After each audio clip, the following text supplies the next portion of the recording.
Assalamualaikum warahmatullahi wabarakatuh. Kelompok 7. Yang pertama Muhammad Syahren Adil Hakim, yang kedua Maria Ulfa, yang ketiga Lela Tunefida, yang keempat Eko Budi Supriyanto. Saya akan mempresentasikan tentang menghubungkan pengertian dari surat Az-Zalzalah dan surat Al-Qari'ah tentang hukum fenomena alam dalam kehidupan.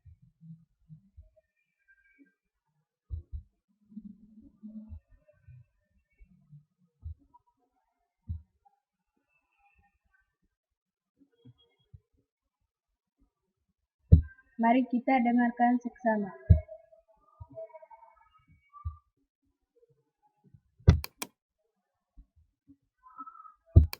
بسم الله الرحمن الرحيم إذا زلزلت الأرض زلزالها وأخرجت الأرض أثقالها وقال الإنسان ما لها يومئذ تحدث أخبارها بأن ربك أوحى لها يومئذ يصدر الناس أشتاتا ليروا أعمالهم فمن يعمل مثقال ذرة خيرا يره ومن يعمل مثقال ذرة شرا يره.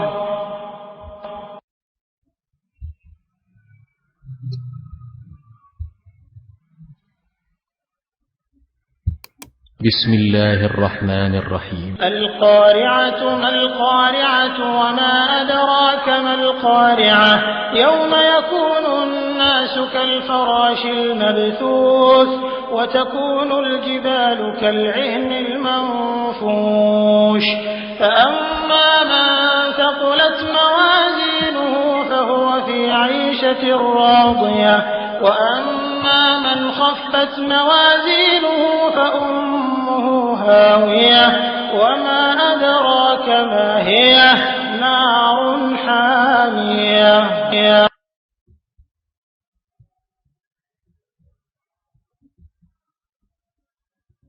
Yang pertama surat Al-Zalzalah.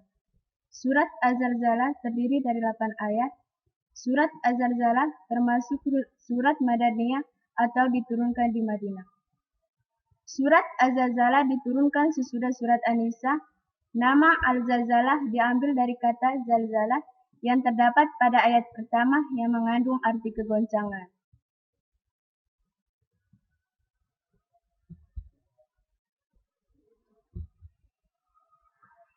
Surat Az-Zalzalah ayat pertama. Iza zulzilatil ardu zilzalaha. Apabila bumi digoncangkan dengan goncangan yang sangat dahsyat. Kata iza digunakan Al-Quran untuk sesuatu yang pasti akan terjadi. Berbeda dengan kata in, yang biasanya digunakan untuk sesuatu yang belum atau jarang terjadi. Dengan demikian, ayat ini mengisyaratkan bahwa kegoncangan bumi ini pasti terjadi.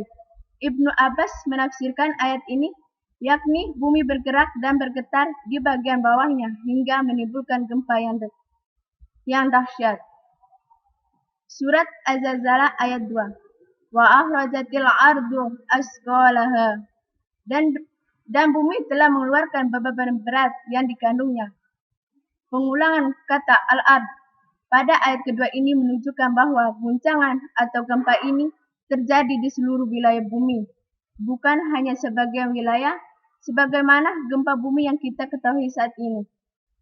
Ibnu Katsir mengatakan bahwa sebagian ulama salaf menafsirkan bumi mengeluarkan orang-orang mati dari dalam perutnya. Surat Az-Zalzalah ayat 3. Dan manusia bertanya, mengapa bumi menjadi begini? Manusia bertanya-tanya. Mereka merasa keheranan. Mereka heran mengapa bumi terjadi guncangan hebat, gempa dahsyat, padahal sebelumnya bumi tenang-tenang saja. Manusia hidup di atasnya nyaman, namun sekarang bumi berguncang hebat dan mengeluarkan semua isinya.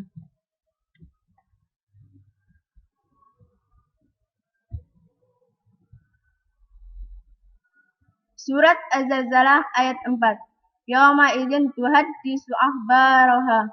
Pada hari itu bumi menceritakan beritanya. Pertanyaan Pertanyaan dan keheranan itu tidak berlangsung lama. Ia segera terjawab, karena pada hari itu bumi menyampaikan beritanya, yakni mengenai sebab keguncangan dahsyat tersebut. Bumi juga memberitakan apa yang terjadi di atas permukaannya, tentang perbuatan manusia. Surat Az-Zalzalah ayat 5. Bi'anna rabbaka awha laha. Karena sesungguhnya Tuhanmu telah memerintahkan yang sedemikian itu kepadanya. Bumi bisa menceritakan beritanya karena Allah lah yang memerintahkan dan mengizinkannya. Yakni Tuhannya telah berfirman kepada bumi, berbicaralah kamu, maka bumi pun dapat berbicara, kata Ibnu Abbas menjelaskan. Surat Az-Zalzalah ayat 6. Pada hari itu, manusia keluar dari kuburnya dalam keadaan bermacam-macam, supaya diperlihatkan kepada mereka balasan pekerjaan mereka selama masih di dunia.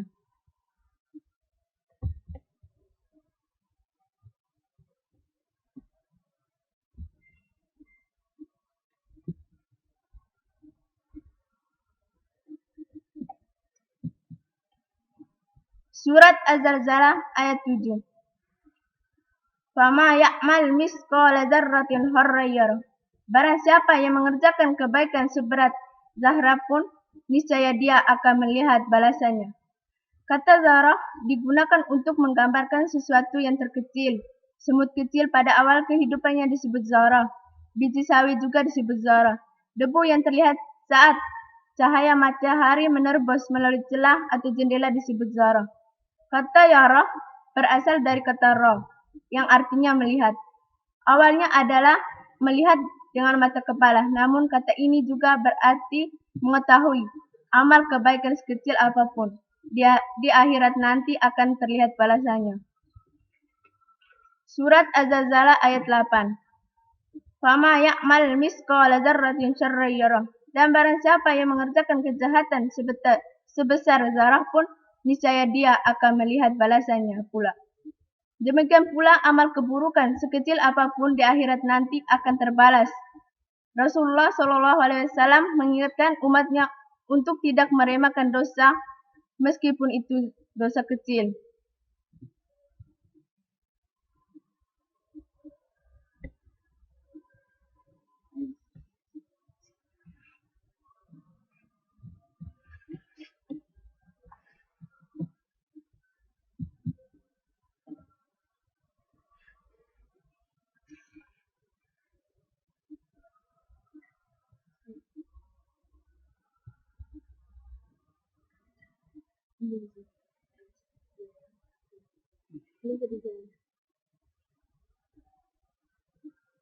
Bismillahirrahmanirrahim.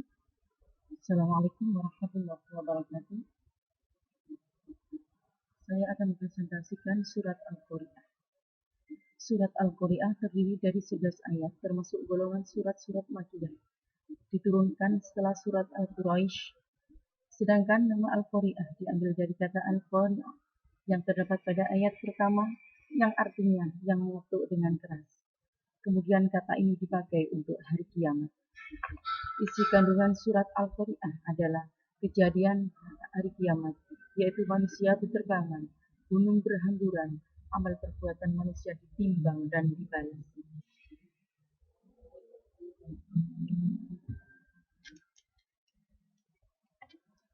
Mengingatkan pada ayat 1 dan ayat 2 tidak usah dijelaskan karena sudah berarti dari surat Al-Qari'ah.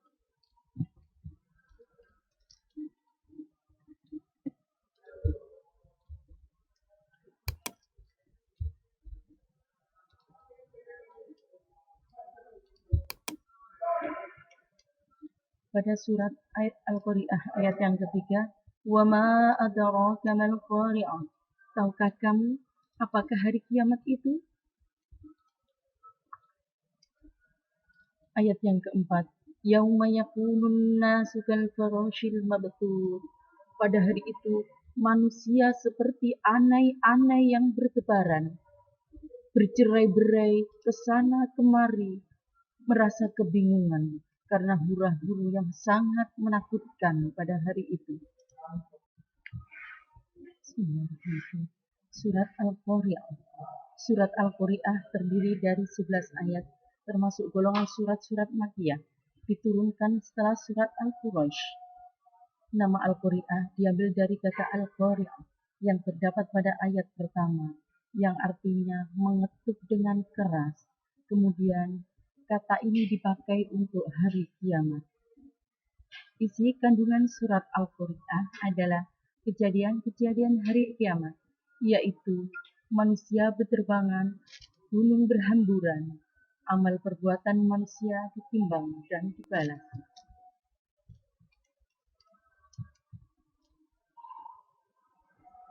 Mengingatkan ayat 1 dan 2 tidak usah dijelaskan karena sudah termasuk arti dari surat Al-Qari'ah.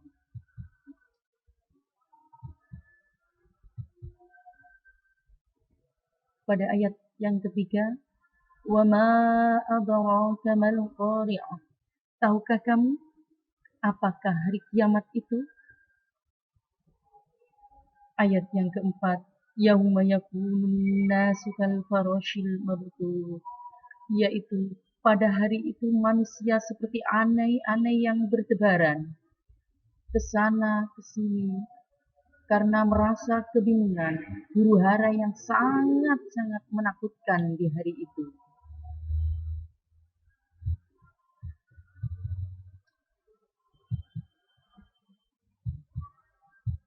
Pada ayat 5, وَتَكُونُ الْجِبَالُ كَالْعِهْنِ الْمَنْفُوشِ, dan gunung-gunung seperti bulu yang dihambur-hamburkan. Seakan-akan bulu itu seperti domba yang diaut-autkan hingga bertebaran. Ad-Daha As-Sudi mengatakan sehubungan dengan makna firman Al-Ihni bahwa makna yang dimaksud adalah bulu. Pada ayat yang ke-6, فَأَمَّا مَنْ ثَقُلَتْ مَوَازِينُهُ, adapun orang-orang yang berat timbangannya, maksudnya di sini timbangan amal kebaikannya lebih berat daripada timbangan amal keburukannya.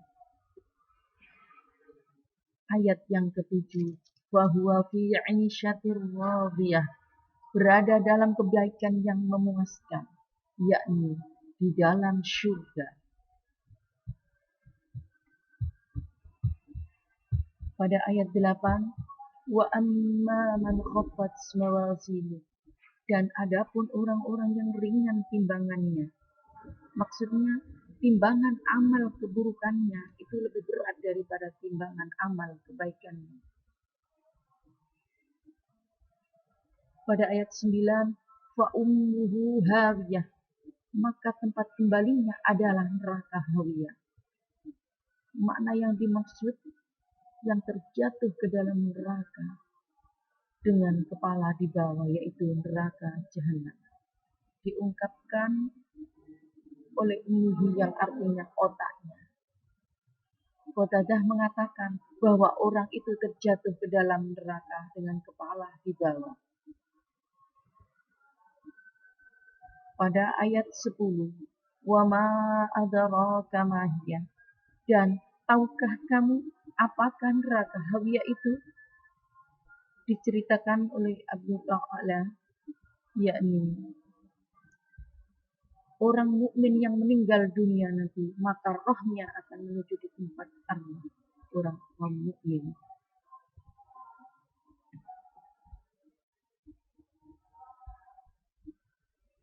Pada ayat 11, narun hamiyah, api yang sangat panas, yaitu sekuat nyala dan bergejolak apinya.